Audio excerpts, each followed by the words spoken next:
Kubor ka Batisi TV. Lawan Rashapi da ka Frank Motors. I am Tata Punch. Price starting at 5.80 lakhs. Ringkat bat ka net foodish. Ordar mapi nginwan ra amangi hakir dobyeng jongpi. Kajing ki ka baklampu jong Nongtrei casual ka school ba Northeastern Hill University. Kabalane mentala jan lai banai tam AA kala pelong yegi bor penya jong ni school ba ban shimkhia yegi Jingdawa da ka balum lut yegi jingte ba pher shwa ban Phah ka Ministry of Education jong ka sarkar padeng bat ban dubla ban shim yegi nu garai halor ka Jingdawa jongki yakni la pintep du Vice Chancellor jong Nehu Professor PS Shukla ha ka jing kran begilat pathai kubor sni balang ka khanyo tarik nailar arjar arpuar hadin ba University Negotiation Committee jong school ba Nehu kala lumlut yegi jingtep kat kum kichiti balapha da ka All Nehu Workers Union ngadu ka arp khandai tarik yayong arjar arpuar arpu pra tarik jelio arjar arpuar bat ha ka arpun tarik naitung arjar arpuar in the campus of Nehu. Letter received from the Nehu Workers Union on different date 29/4/2022, 28/6/2022 and 26/7/2022. Concerning the various demands, please find out the below response of the University Negotiation Committee. It is also observed by the Negotiation Committee that the charters given by the Nehu Workers Union time to time change. Sometimes some demand, in next letter different demands are also change. So one by one, just like the first letter, particulars of the letters of the grievances received from the casual workers and Nehu's response. The first letter received different letter dates and their charters, regularization of the daily wages, contractual and pro rata workers, demand for the accessory obligations and legal entitlement as per law like provident fund etc. Payment of the wages as per the latest government of India notification and equal pay for equal works, implementation of mandatory social security mechanism and also the reinstate the casual workers removed without mandatory notice. Okay, as you know, this is a last 30-year problems. This is not a new problem. Why not it is done by the past Vice Chancellor, I can't say, but I am trying my best. I can say only I am trying my best. And the response given from the side of the Nehu, the regularization will be examined as per the law and instruction issued by the government of India. I cannot go beyond the rule of the government of India. EPF and ESI payment are paid before the 50th of every month as mandated. We are already paying it. ESI benefits are handled directly by the ESI clinic as Nehu has cleared all ESI dues. Fourth is arrears due are also cleared as per the records. Fifth, the overtime allowances are also paid as per the order and certification by respective controlling officer.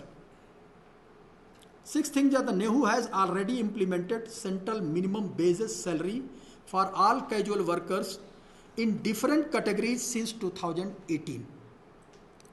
Seventh, the variable demands allowances, dearness allowances is implemented twice a year on every order from the Ministry of the Labour.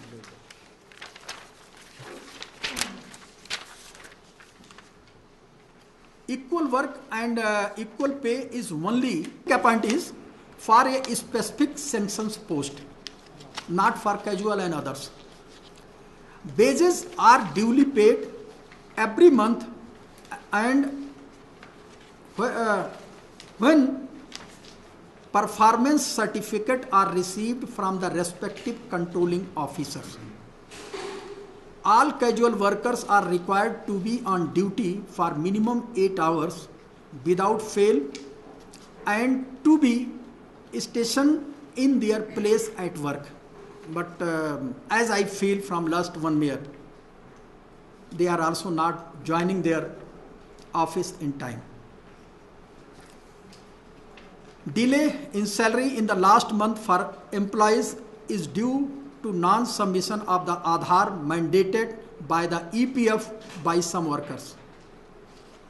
If any casual workers has any grievances with regards to the wages, EPF, ESI and OTA, they are required to give in writing individually and address the same to the Assistant Registrar by the 7th June 2022. Even though if any candidate or any casual laborers are facing some problem, he can write a letter to the concerned person and he will take care about their EPF, ESI and others.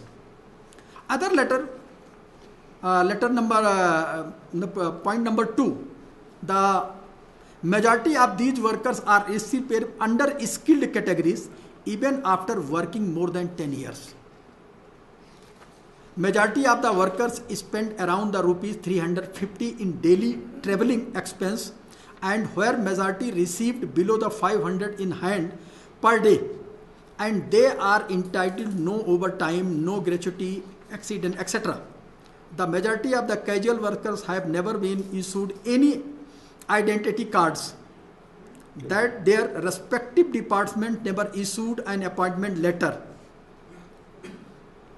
that the date of joining of many of the workers has been wrongly entered by the respective department in EPF, ESI record of the works. The date of joining must be corrected as per the record available.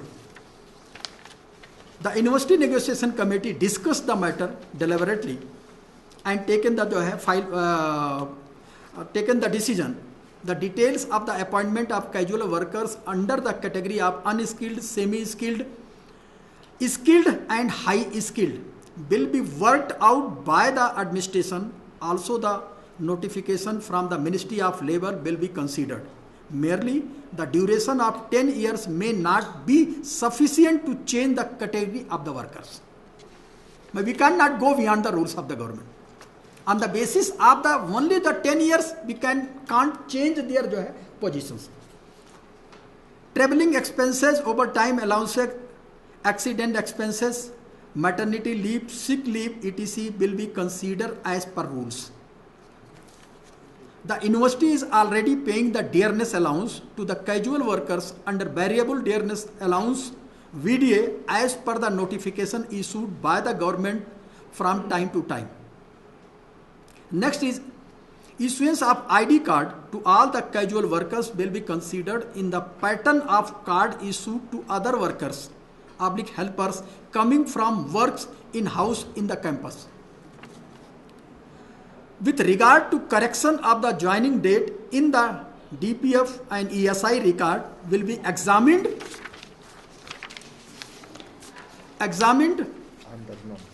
under the norms. Medical facilities to the casual workers will be considered as per rules. Safety kits will be provided to specific employees as and when required during the time of duty. For payment of arrears with regard to the medical facilities prior to 19/2/2020 on implementation of ESI scheme in the university will be examined as per rules. Some casual and contractual workers who are receiving salary of more than 20,000 and are denied of ESI scheme for medical facilities will be examined as per rules for providing such facilities on emergency basis only. With regards to the scheme mentioned in the consolidated instructions on casual laborers, as per office memorandum number itna dated itna, Government of India, Ministry of Pension, PG and Pension Department of Personnel and Training will be examined as per rules. Water filters / aqua guards will be fitted at appropriate place if needed to provide drinking water, and that facility is already available in all the schools and all along with the hostels.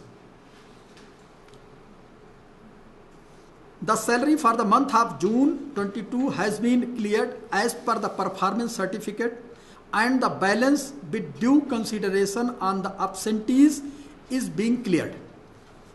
All demands have been categorized into three parts. First, all applicable allowance and entitlements as per Central Minimum Wages Act 1948 with EPF, ESI, 1 day week off, overtime allowances, etc. are admissible as per rules. University may provide extra provision demand like safety kits, traveling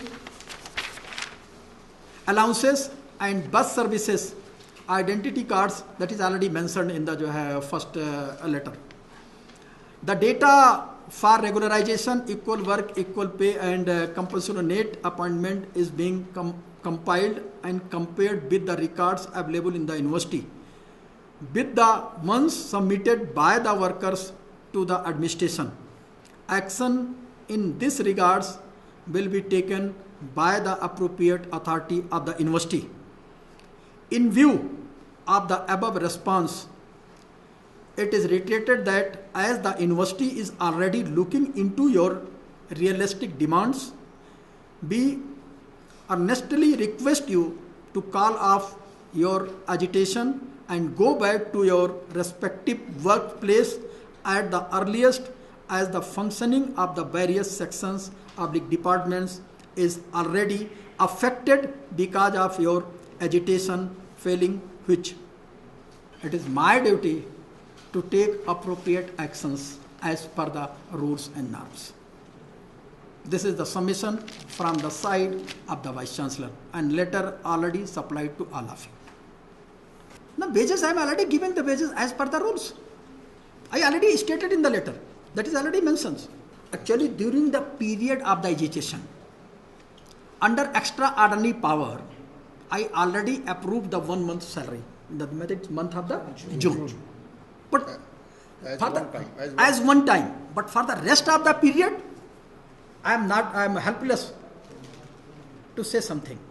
But after the discussion with the committee member, I can find out some ways which way I can help my casual laborers. But after the discussion, directly I cannot. Vice Chancellor cannot take all the times one-side decision in respect. Other employees of the university also looking the things, no.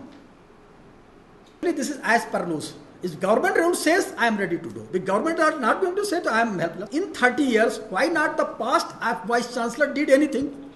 But I am trying for the possibilities, no. Which way I can help the laborers? So I have that. I can send their proposal to Government of India. It is up to the Government of India going to take the decision or not. Yeah, no, difference means though, within this year, I have completed just 1 year in this campus, no. Okay, so in this period, I am just trying the possibility, searching the possibility with the committees, and committee is working on. The committee is sitting, and the administration is compiling the data of all the casual workers who have been working for the past 20 years, as you mentioned. So we are compiling the data, and as it is not easy to compile all the data of 400 to 600 people, we are considering all the casual workers from Shillong, Tura campus, and even Guwahati guest house, Nehu's guest house. So compiling the data of all these casual workers will take time. That's why committee is compiling the data and examining the data, appointment, in which manner they were appointed, how they were appointed, and on what date they were appointed. So compiling these data takes time.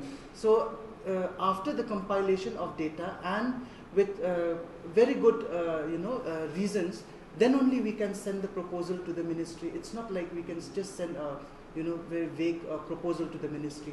That's why it takes time. It's not an easy task. So we have requested the casual workers to to help us and in compiling the data. We have also asked their grievances and their whatever documents they have submitted to us, the administration AR, Assistant Registrar, by Ivan Lingdor is sitting here. He is compiling those data, and as and when those data will be compiled, we will be sending it to the ministry for approval. And whatever the decision the government takes, then that will be the final decision, not the Vice Chancellor's decision or not the university's committee. Laws and Supreme Court decisions also they are involved there. Okay, so it is not very easy. Supreme Court decision which was there in 2006, Uma Devi case in Karnataka, they have given the verdict, but that was one-time decision, and up to 2006 who complete there, and other requirements are there, so they come there. After that, there are many other Supreme Court also they have approached there. Even in the Kesari case, which was there in Karnataka, Limo Devi case, which is 21, but Supreme Court, which is the highest considered legal authority, they told that that one still exists there. So we have to see in that aspect. Further, I want to add from the Nehu perspective, even the Nehu casual workers, already they have approached this High Court earlier in 2000, I think, sometime 6 or 7, something like that, and decision already it is there, and they did not accept on the regularization aspect there. So it is not the very easy that from here only we just go because of the completion of 10 years, because Supreme Court has given the conditions. There are 4 or 5 conditions there, and that is limited as a one time up to 2006. So we have to see how many they come in that category, whether they fulfill those 4 conditions or not. Then only it will be only those things, then it will be forwarded there to the ministry, as our Honorable Vice Chancellor has told and Public Relations Officer has told. So we have to see from all perspectives. Already a continuous negotiation is already going on. All are the member of the negotiation committee. Even yesterday I already discussed, the chairman of the negotiation committee already discussed with the Nehu workers.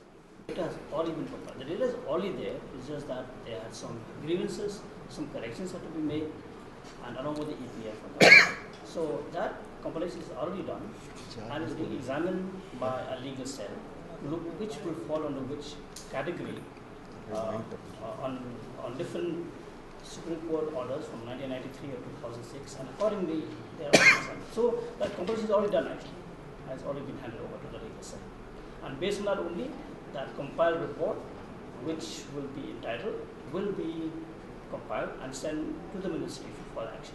So the data compilation is already done. And details like that. Then depending on that, finally, then again we have to filter out. Then whatever actually they come, then from there, as our Honorable Vice Chancellor told, then it will be forwarded and do there. Because based on Supreme Court, even other also the decisions were there. As I told in the Kesari case, again in the Karnataka, Limo Devi case in Chandigarh, they were the supers working in the post office there. But again, High Court told, yes, something you can read the whole thing. They are okay, maybe they are. Then the government approached to Supreme Court. Supreme Court told how the High Court can give this one, that you create the sanction post, this thing, that, or regularize like that. No. So whatever is there up to 2006 there, and as per those conditions, only that can be regularized. So they quest the decision of the High Court. Nobody can be regularized. That is what the Supreme Court thinks. So Supreme Court verdict, so nobody can, as you know, I cannot say Supreme Court is the highest authority of the... No one can say against the Supreme Court. I already mentioned, you don't have any permanent record in their office. How they appointed, they don't have the appointment letter and another thing. That's why we are compiling the data of the casual laborers. No. Without the data, we can't do anything. The data is necessary. I think the term itself speaks very clearly that how they are selected, how they are appointed, what are the terms and conditions they are supposed to fulfill. Whether it is obligatory, whether we can take any disciplinary action, whether anything that can be called as per government's rule. It is all out of that. As per requirement of university, we are trying to help to see the urgency of the work within the institution, as well as to help those job seekers who are really in need of some help. But we cannot go more than what we can do from the institution. I have been here for more than 34 years, and I learned that this practice has been continuing for a very, very long time. And our Vice Chancellor has said correctly, saying that this has been for so many years, and nobody attempted it. And now it has come to the point that he wants to see how to provide the welfare of these people. My request to them through the media and to all of us for the welfare of our people who are there. Sometimes they spend a night, you cannot believe it, with the rain dripping there and getting wet. What happened in the family, nobody knows. How will they pay the house rent? Nobody can imagine. If someone is sick, what will happen? All this has been considered and request, how shall we solve this problem? To solve this problem will not solve just by standing there and carrying flag and shouting. No, we have to work it out minutely, diligently, and solve this problem to whatever we can do. Certain things I'm sure that we cannot do. But in spite of that, we know that we cannot do, we still make an effort how to find out ways and means to help them. But to provide a regularization immediately, from which source the university can do.